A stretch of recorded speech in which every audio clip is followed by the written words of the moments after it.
What is going on, everybody? This is Eric, the one and only bear collector, and today I'm going to be reviewing something very interesting. Butter. Not only butter, but I can't believe it's not butter. And today we will be doing a review of this. Nah, I'm just playing, guys. No, I won't be reviewing butter. However, this plays something very interesting in this game series that I'm about to review.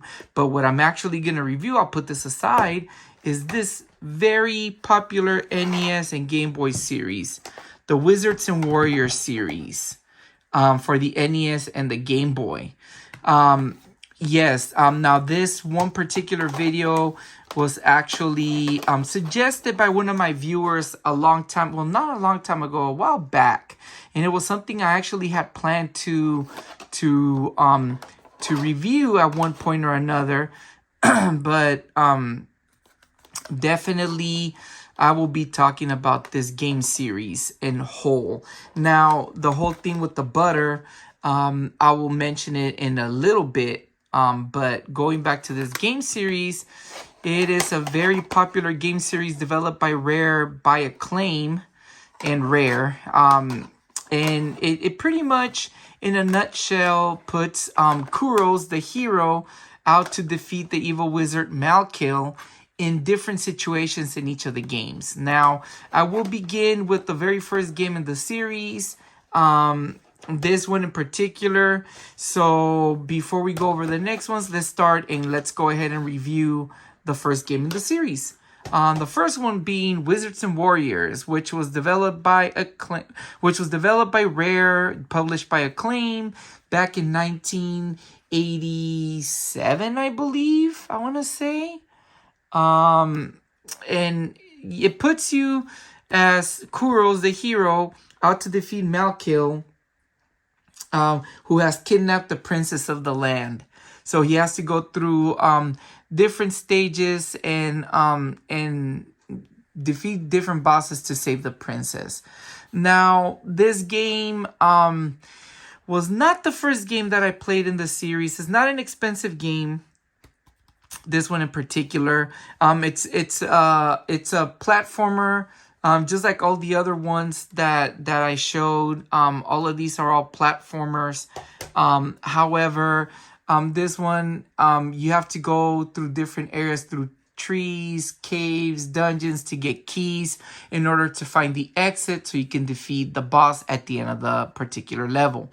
But for the most part, yes, this game was not the first game that I played in the series. It was another one of the ones that I have. But overall, not an expensive game, like I said, but it's a fun game. Nonetheless, it's a pretty good action adventure platformer.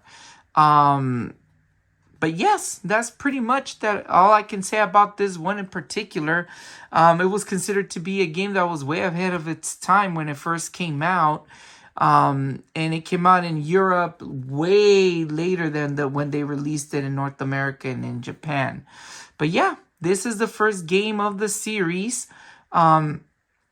One thing I forgot to say, I will go ahead and review each game with the gameplay of the game, and then I'm going to say my opinions at the end of the video. So I will leave you at that with this one. Go ahead and see the gameplay footage of the game, and I shall be back in a little bit to discuss the next game in the series. So I will be back, and just enjoy the gameplay of this particular game.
right, everyone. Hope you guys enjoyed that gameplay footage of Wizards and Warriors. Now on to the next game.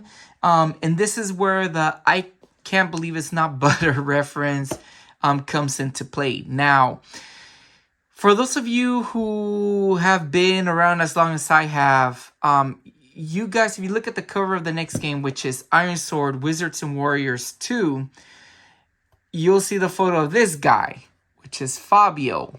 For those of you who have been around as long as I have, Fabio is the spokesperson of I Can't Believe It's Not Butter, or was back in the days in the commercials. So I used to always laugh because he'd say, I can't believe it's not batter. And it was just funny the way he would say it.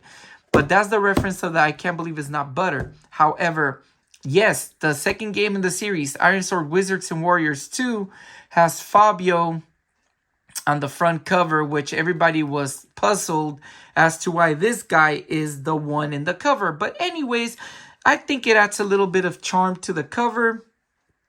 Back in those days, when the game came out, he was very popular, especially in novels and things, and the butter commercials and whatnot. However, you know, yeah, it doesn't make sense why he's there because the main character wears armor. But anyways, this game came out back in 1989, and it puts Kuros back again, trying to defeat the evil wizard Malkil, who has taken possession of the 4 elements of earth, fire, water, and wind. And Kuros must collect all the elements in order to create the mighty Iron Sword to defeat Malkil. This game is the same as the previous one. It is a side-scrolling platformer. But it's a little bit more longer than the first one. They wanted to make it longer. And one of the unique things about this particular game is that it has a password save. You can kind of save your progress in many of the rooms. You know, if you pause the game, you'll see the password. Cool thing with items, they started giving more like items like better armor protection, boots that make you jump like faster or make you go faster. So they give you more power-ups than in the previous. Well, in the previous game, they gave you power-ups where you throw your sword or you throw weapons. This one, you have other power-ups as well, especially magic. You now control magic. So, yeah. One of the interesting things around the time that this game came out, there was a cartoon that was made by several characters from acclaimed games like Bigfoot, one of the basketball players in Arch Rivals, Quirk, and I think in Narc, and I think they called it the Power Team or the Power Play Team or something like that. Can't remember the name of the cartoon, but it was kind of like the competition of Captain N, the Game Master. But of course, nothing had that against that cartoon. So, but it was an interesting cartoon because Kuros was one of the main characters. And another thing about this game, this was actually the first game in the series of the other ones that I actually played before any of them. And believe it or not, I have a lot of fond memories of playing this particular game when I was a kid during Christmas time. I believe when I received my original copy, I received it brand new. I believe my mom bought it for me one Christmas. And, you know, and I was very happy playing this one during the holidays. Very memorable game. A game that's not expensive to own. However, it's another, I feel like this is a pretty fun game, you know, to play. So anyways, I will leave you guys with the gameplay footage of the game. Hope you guys enjoy it, and I'll see you in the next game. I'll see you in a bit.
What is up, everyone? Hope you guys enjoyed the gameplay footage of the last game of Ironsword. Now on to the next game in the series.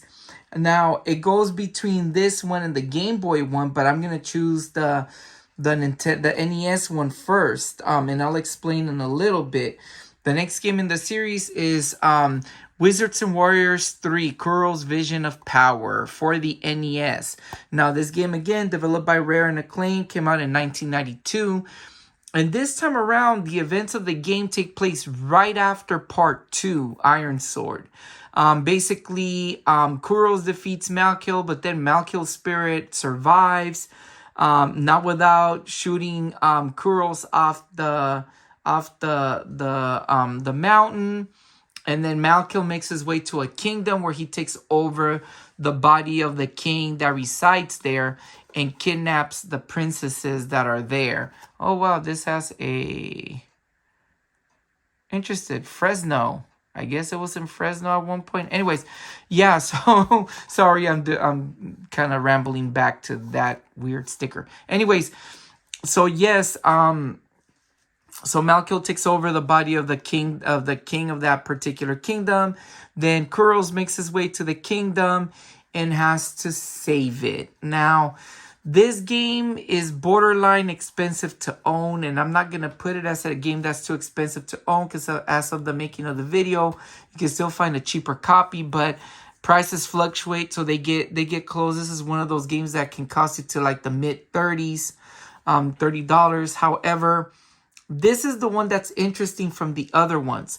Although the gameplay is the same, like all the Wizard and Warrior games, gameplay is the same. It's a 2D side-scrolling platformer style game. However, this one, what makes it different, that this one's kind of like a light Metroidvania, is non-linear, and then you have to collect certain costumes. Like you collect the thief, the wizard, and I forgot the other costume. I think it's like a different knight version of it. But you collect 3 costumes, and you can use it to go to different locations and expand your the levels in the game and whatnot. This is one that I feel was the hardest. One of the things that I didn't like about this particular game was that they didn't give you a password or a save feature. So once you lose, and it's a very difficult game. But it's not a bad game at the end of the day. So basically, yes, this game takes place right after part 2. Now, going to the interesting thing about this particular game, and I'm going to spoil the ending a little bit, so I'm sorry about that one, but I have to explain it. At the end of the game, the ending, but I'm not really going to spoil it. At the end of the game, the ending makes it feel like it's going to continue.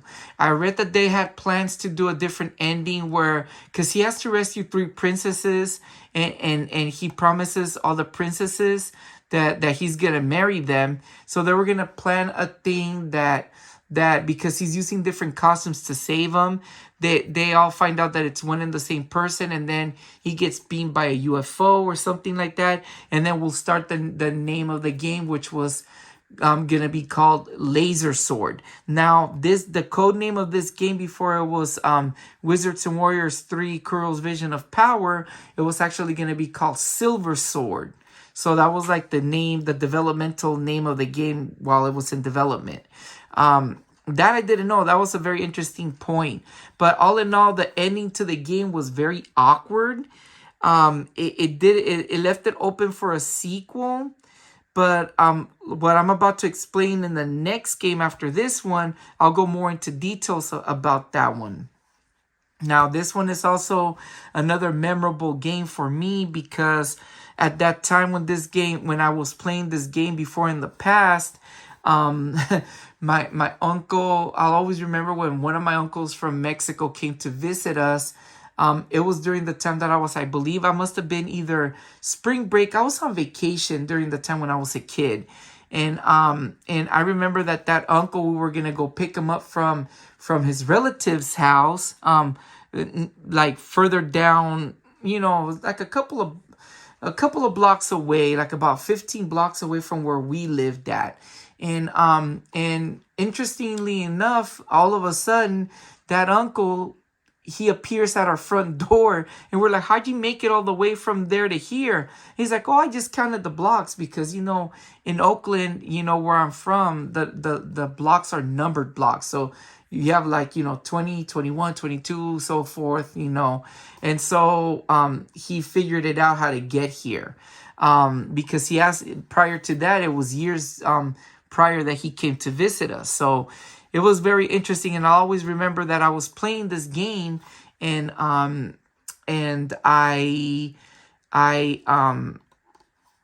and he came during that time, and that was one of the things that I gave up on the game when I had it before, because it was very difficult. However, once I bought it again, this copy, I beat it a while back. So yes, it's a very memorable game in its own. But yeah, so hope you guys enjoy the gameplay footage of this game. Now, this one particular gameplay footage, even though it's like about 10 minutes long, I actually had to cut it in half because I kept dying.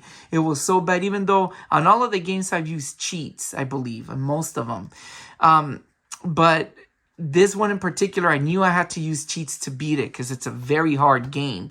And to get to the part of the game to go a little bit further, I had to do it, but I died so many times that I had to edit the video and cut it. But hopefully you guys enjoy the gameplay footage of the game, and I will be back in a minute.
What's up, everyone? Hope you guys enjoyed the last gameplay footage of Ironsword, Wizards and Warriors 3. Now on to the very last game of the series, which is Wizards and Warriors Fortress of Fear for the Game Boy. Now, this particular game came out in 1990. Now, you're wondering why I decided to review this one last, and I'll explain it in a minute. Now, even though this game came out in 1990, the other one came out in 1992 on part 3 for the NES. They both claim to continue right after Ironsword. However, I feel like the storyline of this game takes place after Wizards and Warriors 3. And the reason is because the story for this game goes that Kuros, after 17 years of hiding, Malkiel turns up and kidnaps a princess from a kingdom. And so that princess summons Kuros to come and help her out and help out the kingdom. So the game supposedly takes place 17 years after the events of Ironsword. So technically speaking, because Wizards and Warriors 3 takes place immediately after Ironsword, I feel like this is the one that goes after this one, which explains why the ending was really weird when it came to that one. So I'm guessing that I always say that it goes hand in hand right after this one starts.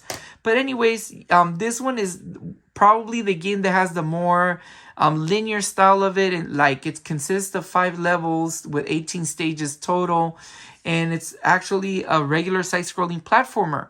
Now, I remember that this game came out for the Game Boy, and I would see it in the Nintendo Power magazines, and I've always wanted to play it. I always wanted to get it, but it wasn't until recently that I bought this particular game. Now, to me, this particular game is actually pretty... I thought it was fun. I mean, I play them all with cheats because that made these games much enjoyable. And this one was pretty enjoyable by playing it like that. But all in all, the game is actually very difficult. So basically, you go through stages defeating bosses, kind of similar to... It's very reminiscent to the original Wizards and Warriors, less the non-linear area of the stage, which this one is very linear. So yeah, actually this is one that I was really happy to own, because I've always, all these years, I wanted to play it, and it's the only game in the series that I never owned prior. And to have it, it was really fun, and I really enjoyed when I played it. So hopefully you guys enjoy the gameplay footage of this game. Once that's done, I will wrap everything up and let you know my opinions on the games and wrap up this video. Anyways, I will see you guys in a minute. Hope you guys enjoy this gameplay footage of the game.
So now I'm back. Hope you guys enjoyed all the gameplay footage that I made for these games. And now it's time to wrap up the video and kind of give you my take on the series. Overall, the series is fantastic. I Wish they would have done another game in the series. Maybe for the Super Nintendo would have been great. At least to continue it. I felt like the whole series at the end felt incomplete from going from all these games, and I should actually put that one over there, but yeah, for sakes of the space. But anyways, as far as going of the whole series, I feel like it was a little bit incomplete. And I hope that in the future they either release they should release these out, and maybe add the 5th game, the one that they call Laser Sword. That would have been a neat idea, like a futuristic one. But then I would feel like it could remind me a lot like what's that game, Time Lord? Time Lord. Oh man, I don't own that game. I used to, but that's a story for another day. But I feel like it would have been something like that, futuristic style, but with the old school, like what other thing is like that, kind of like Ash and the Evil Dead, how he goes back in medieval times, having someone from medieval times go back to the future. That would be a very interesting concept with that. But all in all, what game of the series, what do I think of each one? For starters, after playing these games again, I had a completely different outlook of them. I used to not like this one. However, when I played it, I realized that it was very linear, considering how this one's is non-linear. I say from playing everything and beating every game, I think my favorite game would be... I'm in a tie. It's hard to say because each game has a good thing. I really like Ironsword, and I think one of the main reasons is the password save. I think what killed these games was not having a password save, especially for that one. For part 3, this would have definitely benefited a password. This one, I think this one would have been okay. This one has infinite continue, so yeah, this one does. I don't think this one does. So it would have benefited because it's pretty long too. But all in all, I think that's what really killed it for me. The cons, one of the cons of this series is the lack of a password save. Now, if you emulate the games, of course, it will be much better. But I gotta say, this one is very memorable to me. Probably my favorite of the bunch, in my opinion. It's hard for me to say that it's my favorite, but I gotta choose. If I have to choose one, I'll choose this one because of the password save and because of the nostalgic references to this particular one. Definitely like this one a lot. I gotta say, this one is next, just because it's kind of I love Metroidvanias, and this one was a non-linear game. When I actually beat it and played it, it was a very frustrating game. So I kind of tie it off with this one for it being linear. And then, of course, I still think that this is the least favorite. The one that really didn't stick with me when I played the series. But they're not bad games whatsoever, but I'm just doing it more of nostalgic. So yeah, Ironsword takes the cake. Fabio, you take the cake, you take the butter, but definitely. And then of course, this one, just because this one was a game that I played, more recently, that's the only reason why I didn't give it the second, one of the second ones. However, I think this is a really good game. All in all, great, fantastic series. A series that I feel gets very underrated. It was popular during the time of the Nintendo, especially Ironsword. I believe this was the most popular game of the entire series. But yeah, I think this is the one that got very overlooked. But I think that all in all, a great series. If you guys haven't played these particular games, I will strongly suggest you take the time to do it. they're great. Hopefully the Nintendo Switch for the NES games, I don't know if they'll bring it up because it's acclaimed, the ones that own the licensing, or there's a new owner now, but I don't think that they may release it. But I hope that they release at least one of these. Definitely worth the play and definitely worth the money to get these cartridges. I'm very happy that I own the entire series.